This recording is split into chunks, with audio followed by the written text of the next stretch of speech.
À l'âge de 2 ans, Roger et sa famille ont fui le Salvador pendant la guerre civile. Le pays est instable et ses parents craignaient pour leur vie.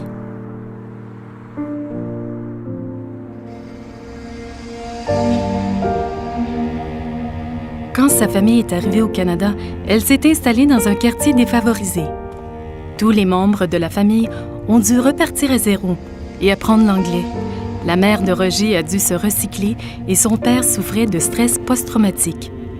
Les parents de Roger travaillaient tellement qu'ils étaient rarement à la maison. Ça a forcé Roger et ses frères et sœurs à grandir vite.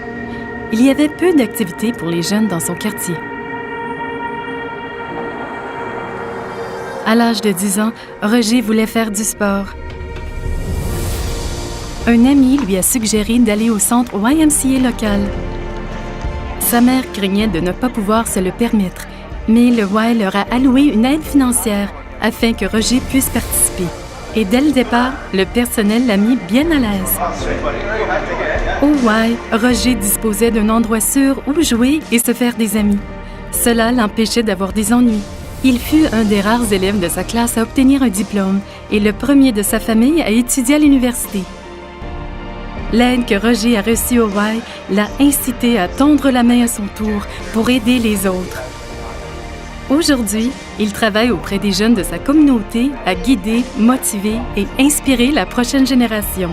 Et il est fier de siéger au conseil d'administration du YMCA, dans la même communauté où il a grandi.